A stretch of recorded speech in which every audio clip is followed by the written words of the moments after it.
Assalamualaikum warahmatullahi wabarakatuh. My name is Sarti Rahayu from PTK B 2017.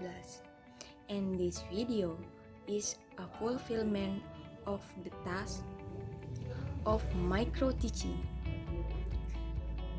Dan terima kasih kepada Bapak Dr. Andes Haji Alimuddin Saban Miru selaku dosen pengampu dari mata kuliah micro teaching atau pembelajaran mikro. Okay, let's start our session. This is the second meeting. Nah, judul pertemuan kedua kali ini yang akan kita bahas yaitu evolusi dan kinerja komputer. Nah, bisa dilihat di slide PPT yang ada di atas. Dalam materi ini, we have 3 learning objectives. Yang pertama yaitu memahami sejarah singkat komputer. Yang kedua yaitu memahami perancangan kinerja komputer. Dan yang terakhir atau yang ketiga adalah memahami contoh evolusi komputer. Maksud dari evolusi yang di sini adalah merupakan peningkatan kinerja dari komputer. Baik. Sedangkan berdasarkan dari tujuan pembelajaran yang telah tadi dibahas, terdapat 3 materi pembelajaran. Nah, yang pertama yaitu sejarah komputer. Yang kedua yaitu evolusi komputer. Nah, yang ketiga yaitu apalagi kalau bukan kinerja komputer. Baik. Untuk materi pertama yaitu sejarah komputer. Nah, sebelum membahas sejarah komputer, terlebih dahulu kita harus tahu apa sih itu komputer. Nah, di antara kalian apakah ada yang tahu pengertian dari komputer? Baik. Nah, komputer itu secara harfiah berasal dari bahasa Latin yaitu komputer yang artinya menghitung.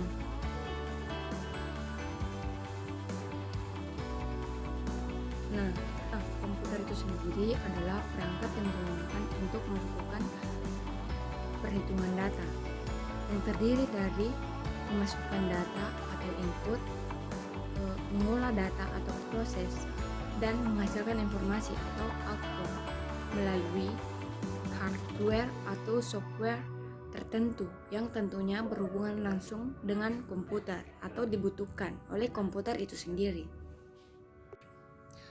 Berdasarkan perkembangan teknologinya, perkembangan komputer dibedakan menjadi dua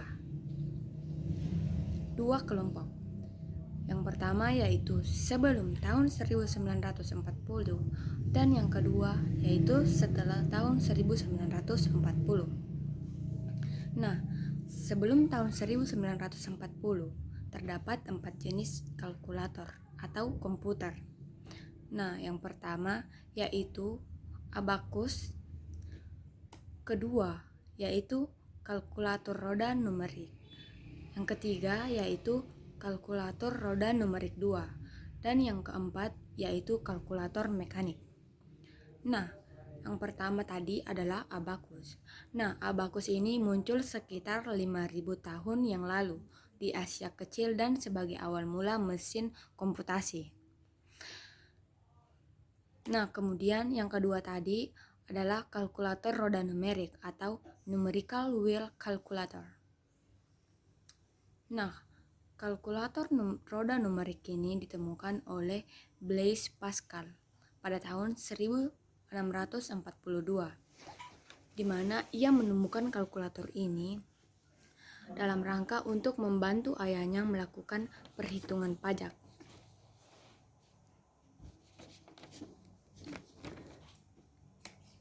Yang ketiga adalah kalkulator roda numerik 2. Tahun 1694 matematikawan dan filsuf Jerman, Gottfried Wilhelm von Leibniz, memperbaiki Pascal lain dengan membuat mesin yang dapat mengalihkan. Selanjutnya yaitu kalkulator mekanik. Kalkulator mekanik ini dapat melakukan 4 fungsi aritmatik dasar, seperti halnya menjumlahkan, mengurangkan, mengalihkan, dan membagikan. Selanjutnya yaitu setelah tahun 1940. Pada fase ini, perkembangan komputer dibagi ke dalam 4 generasi. Yang pertama yaitu generasi pertama. Generasi pertama ini menggunakan tabung vakum, adapun masa berlakunya yaitu pada tahun 1945 sampai dengan 1955.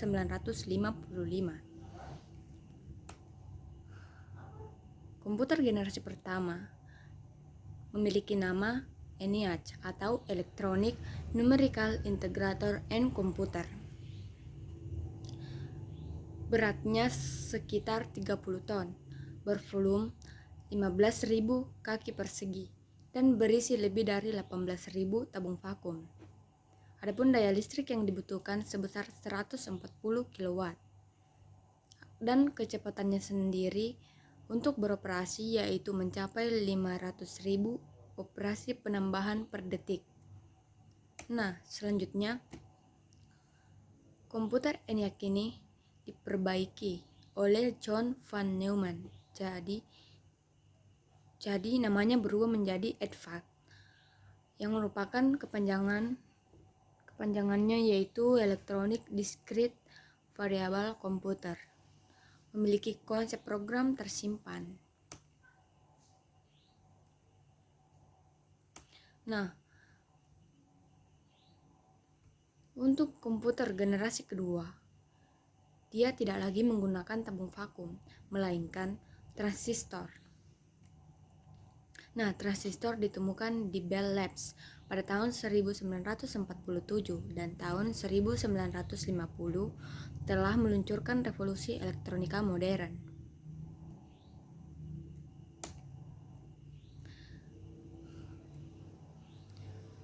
Komputer ini sangat penting bagi perkembangan komputer generasi ketiga karena komputer generasi ketiga merupakan pengembangan dari komputer generasi kedua, begitupun seterusnya. Selanjutnya komputer generasi ketiga. Komputer generasi ketiga menggunakan Integrated Circuit atau IC, yang merupakan penggabungan komponen elektronika dalam suatu paket.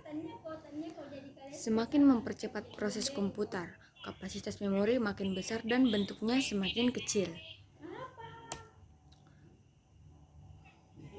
Dan selanjutnya yaitu komputer generasi keempat. Paket VLSI dapat menampung 10.000 komponen lebih per kepingnya dengan kecepatan operasi mencapai 100 juta operasi per detiknya. Masa-masa ini diawali peluncuran mikroprosesor Intel seri 4004. Nah, itulah tadi dari materi pertama, yaitu sejarah komputer. Baik, materi yang kedua yaitu kinerja komputer.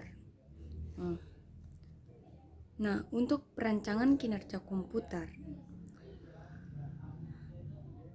kinerja sebuah sistem komputer merupakan hasil proses dari seluruh komponen komputer yang melibatkan CPU, memori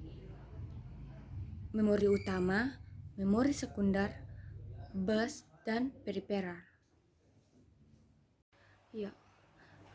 Baik, untuk peningkatan kinerja mikroprosesor terdapat 3 jenis, yaitu yang pertama branch prediction, yang kedua data flow analysis, dan yang ketiga adalah speculative execution.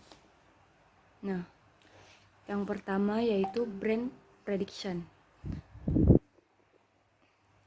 Branch prediction atau prediksi cabang merupakan sirkuit digital yang mencoba untuk menebak arah mana cabang akan pergi sebelum keadaannya diketahui pasti. Contohnya if dan else. Nah, begini. Misal program yang kita buat ingin mengenali angka lebih dari 5 atau kurang dari 5, maka programnya if angka lebih dari 5, maka yang keluar yaitu angka lebih besar dari 5. Sedangkan jika lebih kecil dari 5, maka else kita menggunakan fungsi else, sehingga tulisan yang keluar jika kita masukkan angka yang kurang dari 5, maka tulisan yang keluar yaitu angka lebih kecil dari 5. Yang kedua yaitu data flow analysis. Data flow analysis ini sendiri merupakan sebuah teknik atau metode untuk mengumpulkan informasi tentang kemungkinan set nilai-nilai dihitung pada berbagai titik dalam sebuah program komputer. Sebuah program flow control graphic atau CFG digunakan untuk menentukan bagian-bagian dari sebuah program untuk mana suatu nilai tertentu yang diberikan ke variabel mungkin terlambat. Nah, sampai di sini paham? Nah, baik. Informasi yang dikumpulkan sering digunakan oleh komputer ketika mengoptimalkan program. Contohnya seperti kanonik dari analisis aliran data mencapai definisi. Sebuah cara sederhana untuk melakukan analisis data flow program adalah untuk mengatur persamaan data flow untuk setiap node dari grafik kontrol aliran dan menyelesaikannya dengan berulang kali menghitung output dari input secara lokal pada setiap node sampai seluruh sistem stabil, yaitu mencapai sebuah fixed point. Dan yang ketiga yaitu speculative execution. Nah, apa sih speculative execution? Ada yang tahu? Ya, silakan. Nah, baik, itulah tadi. Nah, eksekusi spekulatif dalam sistem komputer adalah melakukan pekerjaan yang hasilnya mungkin tidak diperlukan. Nah, targetnya adalah untuk menyediakan konkurensi lebih jika sumber daya tambahan yang tersedia. Nah, itulah tadi peningkatan kinerja mikroprosesor. Nah, selanjutnya yaitu beberapa metode untuk mengatasi masalah perbedaan kecepatan operasi antara mikroprosesor dengan komponen lainnya. Nah, adapun metode yang dapat digunakan yaitu seperti meningkatkan jumlah bit yang dicari pada suatu saat tertentu. Dan yang kedua yaitu mengubah antarmuka drum sehingga lebih efisien. Selanjutnya metode yang lainnya yaitu meningkatkan bandwidth, interkoneksi prosesor dan memori. Nah, baik. Ada yang ingin ditanyakan?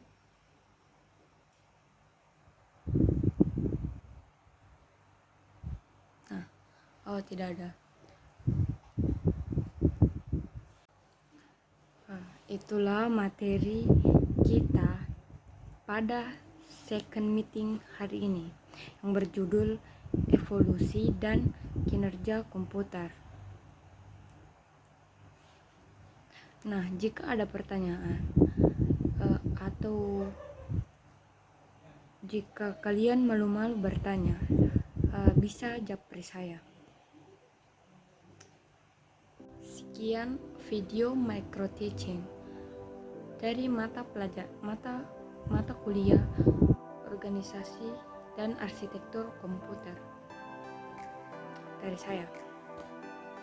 Dan sekali lagi terima kasih kepada Bapak Dr. Randas Haji Alimuddin Sakbanmiru MPD selaku dosen pengampu dari mata kuliah Micro Teaching atau pembelajaran mikro. Adapun kekurangan dari video ini itu datangnya dari saya dan harap dimaklumi. Sekian dan terima kasih. Wassalamualaikum warahmatullahi wabarakatuh.